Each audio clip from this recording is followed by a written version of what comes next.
Letters from Spain. Letter 12. Crime and Punishment. Hello. I must, unfortunately, begin this podcast with some bad news. Well, it's bad for me anyway. This past Saturday, as you may know, was Chinese New Year. To celebrate, I decided to go to the big parade in Usera, which is the Madrid equivalent to Flushing, Queens, where there's a big Chinese community. The parade was packed. It took us 20 minutes just to walk a couple blocks, and even then, our view of the parade was obscured by the crowd. I still managed to take some good pictures, though. But most likely, you'll never be able to see these pictures, since shortly after the parade ended, my camera was stolen. Gone.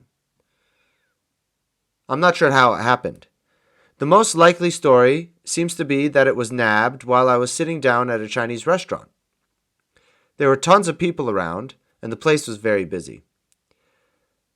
For about half the time that we were eating, both me and my brother had our backs to the door, and I carelessly placed my camera right down on the floor by my legs.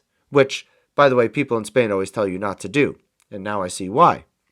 So, my theory is that someone walked in, spotted the camera, and then nabbed it before anyone took notice. Either that or I did something even more stupid and left it on a chair or something, but I don't think I did that. So basically, I sat down for a nice meal, and when I got up, my camera was gone. Vanished. Anyways, so this experience, as bad as it was, it's only a camera, but it was a nice camera. You know, everyone has some sentimental attachment to their things.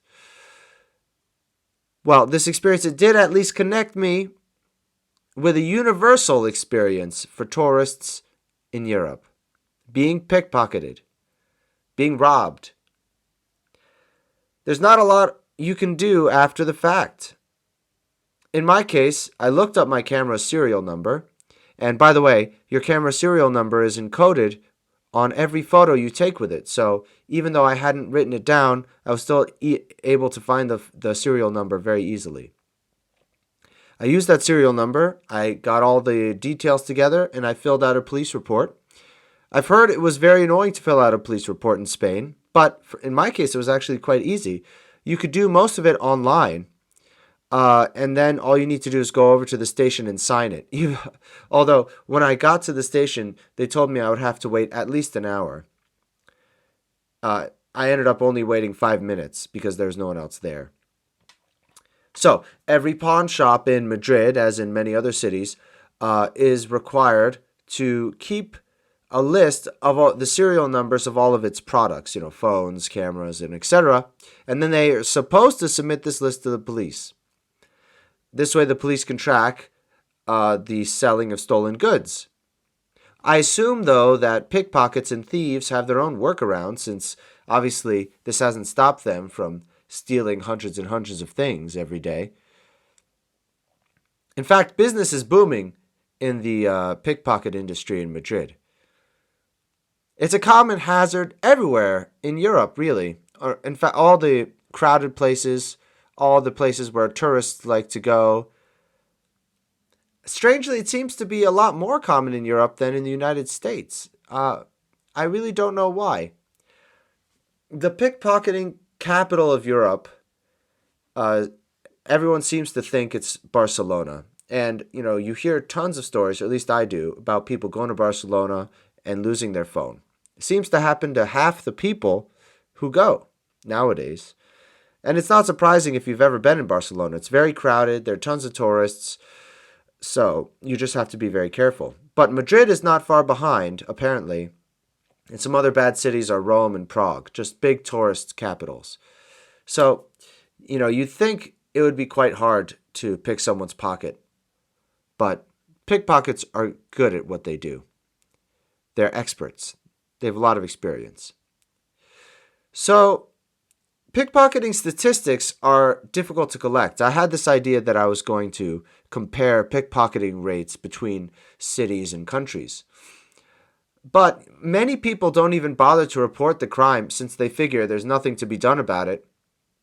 And even if the crime is reported, you can't really prove that a missing item was stolen and not merely lost in many cases. I mean, for example, in my case, my camera just sort of went missing. I assume it was stolen, but I can't prove that. So how do you collect a statistic? And besides that, pickpocketers are only rarely caught by the police. At least it seems to me. And in Spain, even if they are caught, they're not even given jail time. So, well, the only figure I've been able to get my hands on, and I got this from El País, the big newspaper in Spain, is that there are 10,000 robberies a year in Madrid. 10,000 a year in Madrid, quite a lot. And they're done by about 500 pickpockets who prowl the city's metro station. So the metro is an especially popular place, naturally, because there's tons of people. Well, I'm not sure how far I trust those figures. They seem just like invented numbers to me. But there's certainly a lot. There's a lot of pickpocketing, then there's a lot of pickpockets. You're constantly hearing about phones and wallets being stolen in Madrid. Sometimes they snatch it out of your purse or your pocket. Sometimes they snatch it right out of your hands and then run across the street. I mean, there's 1,000 little variations. Thankfully, most thieves don't use violence or intimidation, but I've heard also stories of that happening too. You have to be careful. There are a lot of dangerous situations. For example, a lot of people who go to a club and drink too much end up having their phones stolen because the pickpockets are on the lookout for drunk foreigners right in the center. So there's one situation. The Chinese New Year is another situation. There were so many people, I'm sure it was a field day for the pickpockets. Strangely, though, I don't hear a lot about pickpockets in New York City. In fact, I don't think I've ever heard of someone getting pickpocketed in New York City, which is strange. I've lived around there my whole life, or most of my life, and there are dense crowds. There's a lot of poverty. The subways are far more crowded than the Madrid subways. So why isn't there more petty theft in New York City? That's an interesting question. Is it a cultural difference? Is it a law enforcement difference? Do pickpockets face more severe penalties? That's something that I can't answer, really. Although I suspect there are many different factors involved. Well, so now I'm on the topic of crimes, comparing crimes between different countries. And I thought that I would compare some other statistics between Spain and the United States. So here we go. Spain is probably and almost certainly worse than the United States when it comes to theft. You hear about theft all the time, rental cars or even apartments. I've heard even an apartment in my building here was broken into. But by contrast, the U.S. is definitely a lot more violent than Spain. There's a lot more violent crime. So here, the relevant statistics are easy to find. In America, there are a little more than 5 murders per 100,000 people. And that's how you calculate the murder rate. It's the number of murders per 100,000. In Spain, the comparable number is 0.63, which is 8 times smaller. So there are 8 times less murders proportionately to the population. That is a huge difference. So you can call me a liberal snowflake, but I can't help thinking that this huge difference must be due to the greater access to guns in America.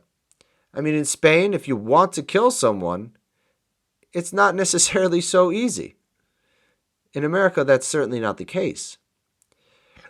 The American statistics on sexual violence are just as bad. The relevant figure for the United States is 27.3, and that's 27.3 rapes per 100,000 people. While in Spain, the relevant figure is 3.4. So that's also, 8 times less? So, but that being said, rape is difficult to measure statistically since it is seriously underreported by the victims for a variety of cultural reasons. And apart from that, it is underprosecuted almost everywhere. And it's a very controversial topic in Spain as well as in the United States. There have been notorious cases of rapists who seem to have been obviously guilty walking free that were talked about in the news here in Spain. It's depressing everywhere, basically. But according to those numbers, it's a lot worse in America. Who knows? Well, maybe Spain is better, maybe it's not better than America when it comes to crime rates as a whole. But Spain, and the whole rest of the world for that matter, definitely has America beat when it comes to incarceration rates. The United States has the highest percentage of its population behind bars of all the countries in the world. 655 people per 100,000. Let me repeat that. 655 people per 100,000 of the population.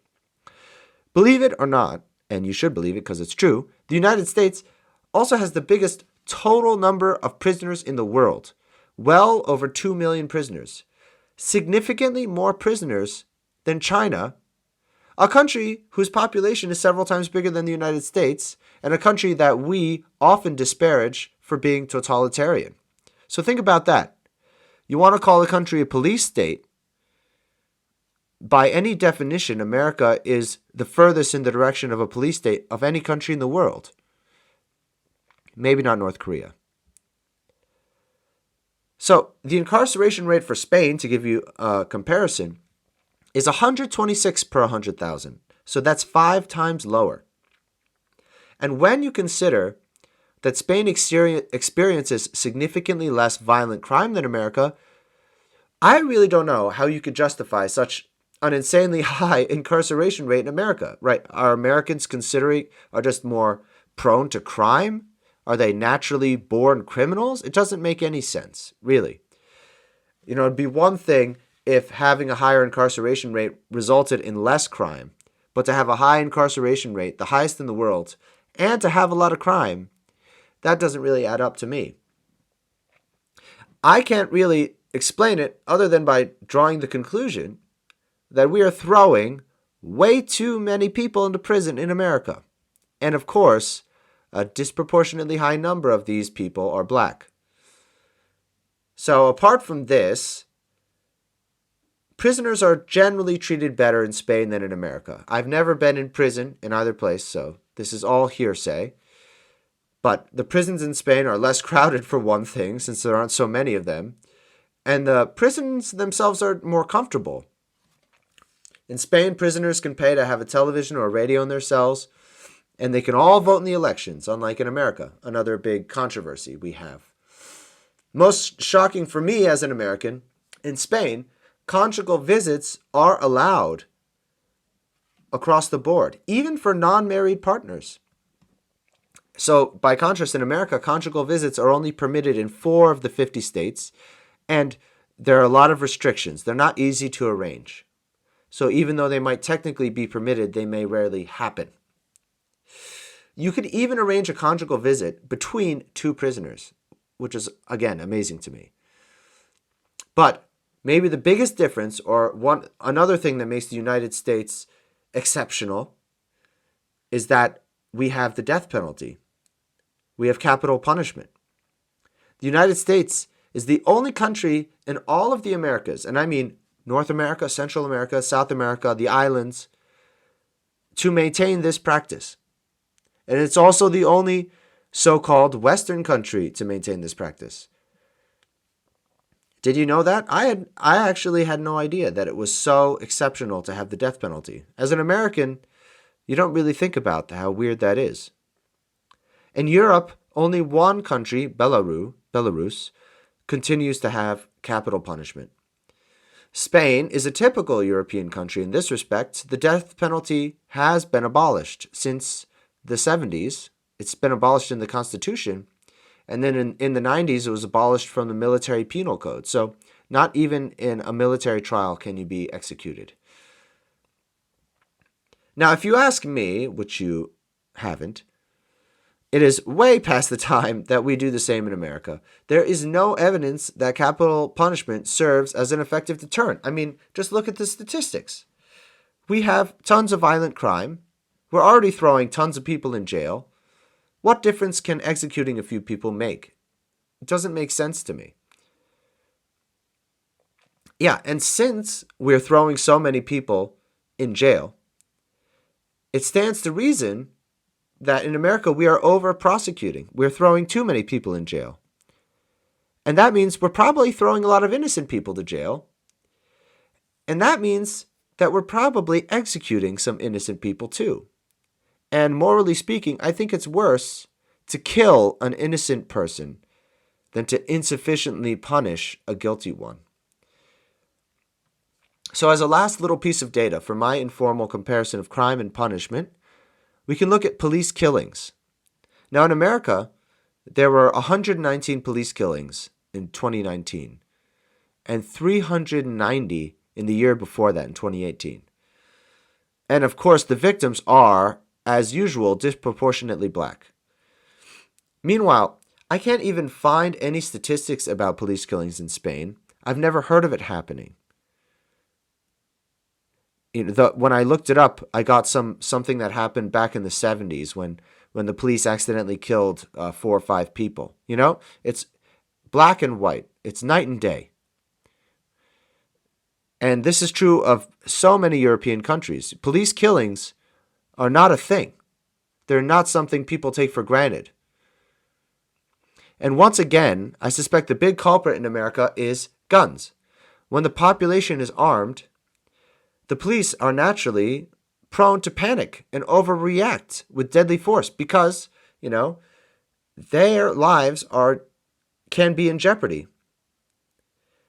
In Spain, where a police officer can be almost completely sure that a person is not armed, they can react more coolly and calmly because the chance of them instantly dying is very low. And of course, a cool and calm officer is less likely to just open fire and accidentally kill someone or intentionally kill someone when deadly force was not required. But of course, this is my hypothesis about this, and it's a very complicated issue, so I welcome any input. So, there you go. This is my little picture of crime and punishment in Spain and America. According to these statistics, Spain looks pretty good. I mean, when you consider that violent crime is generally a lot worse than theft. That being said, I would love to have the best of both worlds and have no theft and no violent crime. Speaking in a very subjective way, when you're in Spain, it's pretty rare. Well, I mean, I'm a man, and I'm sure a woman would have a different experience. But it's very rare to feel as if you're physically in danger by being somewhere. It's not rare to feel like you may have something stolen from you. But I think if I can evaluate the subjective feeling of the population, people are normally not afraid for their personal well-being in the way that some people seem to be in America, especially when you see a lot of violence on television. Every time you turn on the local news, it's always another murder. If you live in the New York metropolitan area, it feeds a climate of fear in America, which I think does not exist in Spain. Well, anyway, all this does not change the fact that I'm still missing my camera. So if you'd like to start up a GoFundMe for me, feel free. Until then, I'll see you next week.